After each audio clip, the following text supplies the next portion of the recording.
この動画は過去動画の再放送です。途中紹介されている別動画は、現在アップされていないものもあり、リンク切れしている場合がありますが、ゆっくり再アップしていきますのでお待ちくださいね。それではご覧ください。こんにちは、斉藤直樹です。今回は、神絵師がなぜ神絵師なのか、神絵師の絵が上手い理由について紐解いていきたいと思います。よくですね、絵が上手いって一口に言うんですけど、でも皆さん、上手い絵ってなんで上手く見えるのか考えたことってありますか？僕はですね、20年間プロのイラストレーターとしてやってきましたから、正直ね、そのことばかり考えてきたんですよ。そして発見しました。神絵師が神絵師と呼ばれる理由はですね、見方、テーマ選び、こだわりの3つの観点で大きく分けて3つの理由があります。これができているから神絵師の絵はみんなにうまいってね、称賛されるような絵になっている。そういう3つのポイントです。これを聞いてね、いや斉藤さん、そう言いますけどね、でもそれって特殊な才能があるからそういうことができてるんでしょ？俺には無理よ。無理。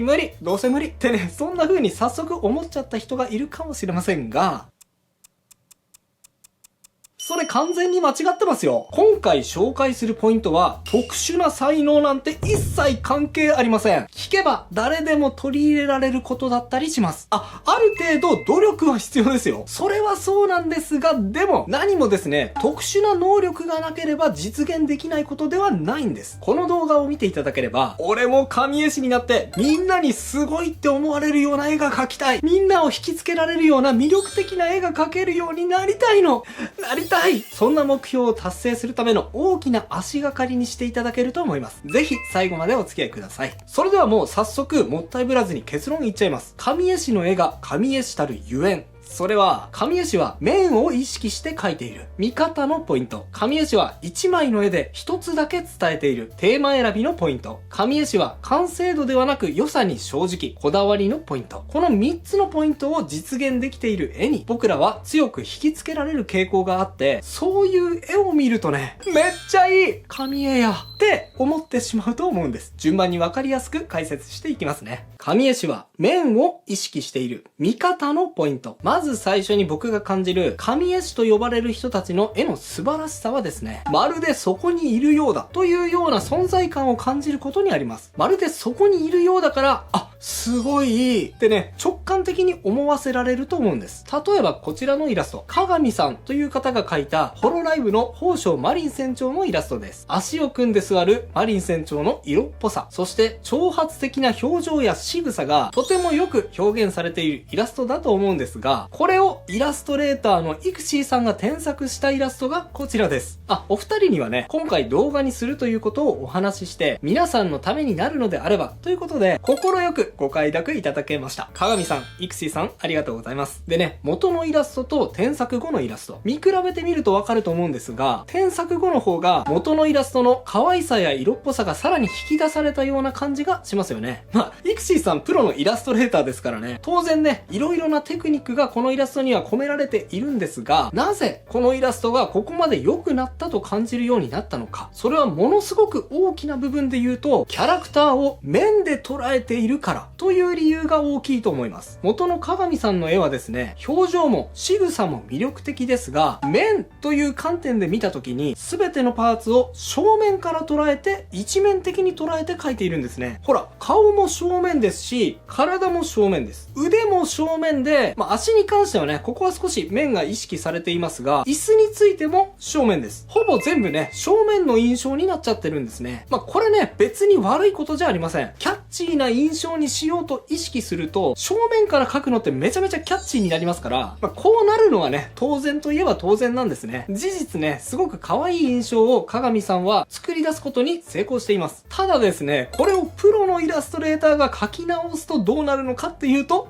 こうです。今紹介した面という見方でこの絵を見てください。正面から描かれている部分がことごとくなくて、全てのパーツが3面見えていることがわかると思います。上からね、こういう箱を描いてみるとわかると思うんですが、顔も3面見えてるでしょ？体も少しひねって3面見えてますね。腕もほら、ほぼ正面から見ているのに角度を意識して描かれているので3面見えてますし、足もほら、かなり面を意識して描いているのがわかると思います。この3面見見えているっていうのがね、存在感を表すには非常に重要です。だって僕らはね、普段3次元で生きてますから、リアルなものを見るときには3面常に把握しながら物体の形を捉えています。なので、絵に関しても常に3面見えてるとですね、物質としてすごくリアリティを持ってそこに存在しているように感じるんです。実際ほら、まるでそこに存在するような体重を感じるような絵になっているのがわかるでしょまあ、ちょっと体重とか言うとね、マリン船長に失礼になっちゃうかもしれませんが、そういう質量を感じさせることってイラストにとってはすごくプラスに働くんですよ。ポイントはですね、今言ったように箱で考えることです。人体を立体的に捉えろ、いきなり言われても難しいと思うんですが、まずは単純化してこういう箱を連続していったような形で人体を描いてみてください。そうするとね、こういう正面、側面、上下の面、結果的に3つの面を常に意識することになりますよね。いきなりね、まっさらな状態から箱を描くのはちょっと難しいよっていう方は、このように写真を透かしてですね、それを箱に直していくような練習をしてみるのもいいかもしれません。ディティールを細かく描き込むよりも大きな面を意識できた方が圧倒的に見栄えのいいイラストが描けるようになりますから、この練習はとても効果的です。慣れたらね、まっさらな状態で箱を描いてみて、その箱に沿ってキャラクターを描いていく。そうすると、こういった立体的な存在感を感じるイラストを描くことができちゃうんです。イクシーさんはね、多分これを頭の中でやってますから、見ている人にとってはまるで魔法を見ているように感じると思うんですが、最初はね、頭の中でこの処理をできなくても、今紹介したように、まずは箱で描いて、そしてそれをキャラに変換していくような描き方をすれば、こういった存在感を感じられるキャラクターを描けるようになっていくはずです。ぜひこの箱で描いて面を意識していく、この考え方取り入れてみてはいかがでしょうか。神絵師は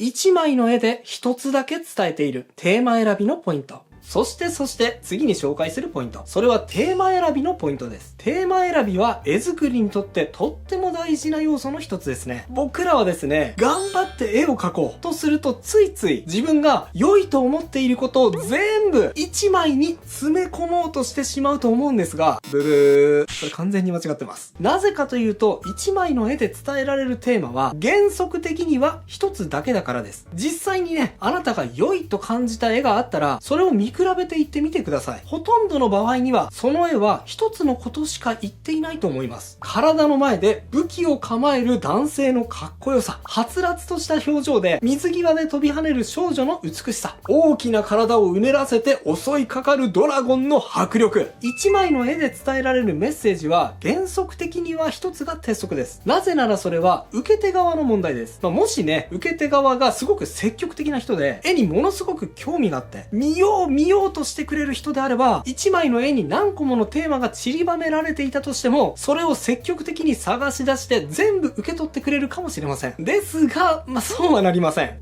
例えばですね、これは昔僕が描いた絵なんですが、いろいろなモチーフがたくさん散りばめられた絵です。ドラゴンがいて、それに立ち向かうキャラがいて、それに怯える女の子がいて、そして近くにはなぜか自販機があって、で、かと思えば遠くに変わった形状の空に伸びる建物。いろいろ書き込んであるのがわかると思います。こうして見るとね、気になるモチーフいっぱい書かれてはいるんですが、じゃあパッとこれを見せられた時に、みんながみんな目を止めてくれるかというと、そうはならないんですよね。なぜかっていうと、ほとんどの場合には、絵を見る状況というのは、その絵を見ようとして見ているわけじゃないからです。何か別のことをしている時、ふとしたきっかけでその絵が目に飛び込んでくるというのがほとんどの状況です。スマホでタイムラインをスクロールしている時、YouTube で動画を見ている時、街中を歩いている時、自分の意に反して一瞬だけ目に飛び込んでくるだけ、それがほとんどの場合、僕らが絵に接する状況です。そんな時にですね、テーマが色々散在している、細々とした画面を見たとしたら、それって目に飛び込んできますか？おそらくね、ス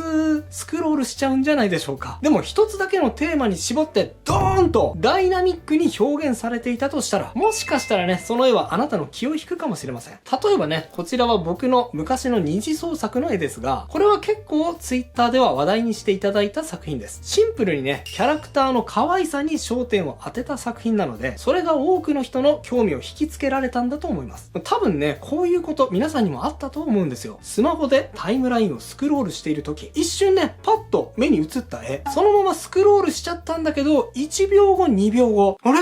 さっきの絵って何だったんだろう。なんか、すごく気になってきた。ちょっと、タイムライン遡ってさっきの絵見てみよう。あったあった。拡大してみよう。うわ、この絵めっちゃいい。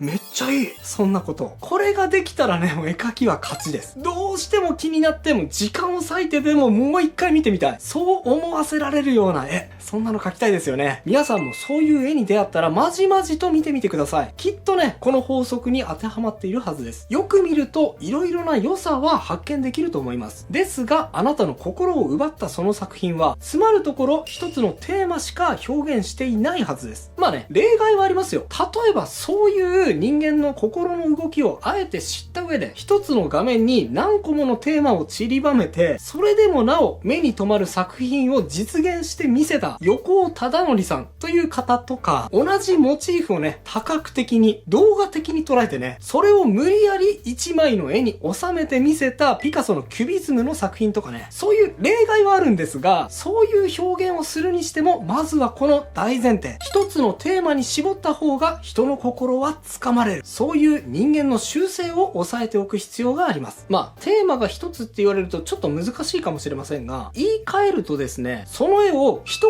言で友達に伝えられるってことでしょうか。可愛い水着の女の子の絵なんだよ。めちゃめちゃ立ち姿がかっこいい男性キャラの絵なんだよ。多分ね、一瞬で心を捉えられるような絵って、どんな絵だったかを一言で誰かに伝えられると思うんです。それがですね、テーマを一つに絞るってことです。ついですね、よーし、絵を描くぞってやる気を出すとき、そのやる気のあまり多くのことを同時に画面に詰め込んでしまいがちだと思うんですが、それはもしかしたら逆効果かもしれません。一瞬で人の心をつかむには多くの要素を詰め込むのではなく、逆に一つのテーマに絞って、その一つのテーマでズドーン人の心を射抜くこと、これを意識してみると良いと思います。神絵師は完成度ではなく良さに正直、こだわりのポイント。僕は神絵師と呼ばれる人たちを見ていて、一番ね、すごいなーって思う部分は、実はですね、絵の技術でもなければツールの使いこなしでもありません。絵の向き合い方にあります。そしてね、いろんな人を見てきたんですが、結局はですね、最初どんなに下手だったとしても、どんなに技術が足りなかったとしても、これができる人だけが最終的にものすごく活躍できるような、みんなに注目を浴びるような神絵師になれているな。見ていてそう感じるんです。それは何かというと、神絵師は完成度ではなく良さに正直だということです。これはある日ですね、僕が尊敬しているイラストレーターの牛さんの作業を後ろから覗き見している時のことでした。牛さん割といつもそうなんですが、大きなね、液タブを前に頭を抱えてね、座ってたんですよ。ってね、うなってるんですよね。でね、後ろから見ていて、そんな牛さんの姿気になったので、どうしたのって聞いてみたんですよ。そうすると、もう、絵が全然できない。ダメかもしれん。ってね、言うんですよね。で、画面を見るとね、牛さん結構恥ずかしがり屋なので、人の気配がするとね、絵をもう、すっごく縮小して、他人から見えなくしてしまうので、もうこんぐらいちっちゃくなっちゃったんで、もう全然見えなかったんですよね。なので、もう、ちょっと、見せてくださいよってね、お願いしてその絵を見せてもらったんです。そしたらね、僕から見たらもう、普通に完成された絵なんですよ。別にどこもね、完成度が低い部分なんてないですし、書き途中の部分なんて一つもなかったです。パッと見ね、出来がいいイラストに見えるんですね。全然いいじゃないですか。どこか未完成なとこありますこれ。ってね、不思議がる僕に対して、牛さんはね、もう絞り出すようにこう言ったんです。できてはいるんだけど、でも全然いいって思えないんだよ。この絵をこのまま完成させたら、この子はこの姿のままずっと存在し続けなきゃいけないじゃん。そんなのかわいそうすぎるって。僕はね、その言葉を聞いても衝撃を受けたんです。目からもボロボロボロってね、鱗が100枚ぐらい落ちたような感覚でした。確かにそうだーって。確かにね、画面が埋め尽くされていて、書き込みもちゃんとされていたら、それはもう完成度が高い絵ということになると思います。でも完成度が高いことと、良いと思えることってもう全然別のことなんですよね。たとえ完成度が高い絵だったとしても、良いと心から思思えなければ、そんなのは自分にとっても他の人にとっても価値がないことなんだってね、牛さんはそういうことが言いたかったんだと思います。結局ね、その僕にとっては完成されていた絵を牛さんは上からガシガシ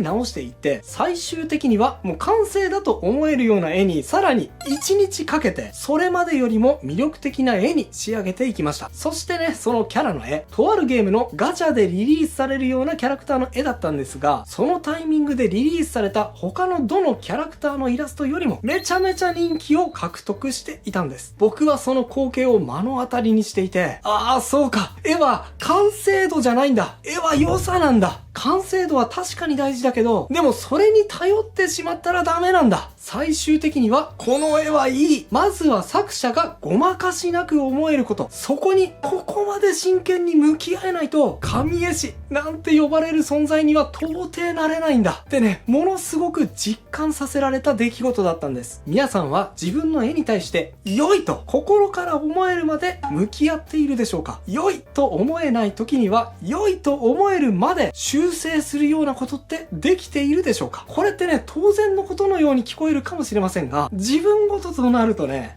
まあいいや、もう完成しちゃったしってね、ついつい思ってしまって、実際に行動するのってものすごく難しいことだと思います。でもね、これに真剣に向き合えるかどうかが実は大きな分かれ道だと僕は感じるんです。あなたが諦めてしまったら、その絵はずっとその姿のまま生きていくことになります。あなたの絵はあなたしかよくできないからです。絵の完成度ではなく良さに向き合うこと。この考え方、簡単ではないですけどね、取り入れてみてはいかがでしょうか。以上が今日僕が伝えたかったことです。いかがだったでしょうか。今回は神絵師の絵を紐解いて良さの秘密を明かしていくということをやってみました。特にね、最初に紹介したイクシーさんの絵については、実はもうちょっと詳しく深掘りした動画があります。イクシーさんに学ぶイラストで成功をつかむコツとは、こちらの動画ではさっき紹介した立体的なものの捉え方をするためにイクシーさんが取り入れているある特殊なアングルについても、これ言っちゃっていいのかなってね、若干ドキドキしながら紹介させていただいております。いいよね、イクシーさん。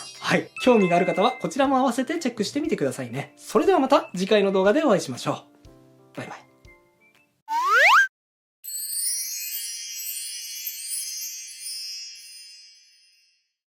ということで再放送をお届けしました。いかがだったでしょうか？新チャンネルのチャンネル登録と高評価もよろしくお願いします。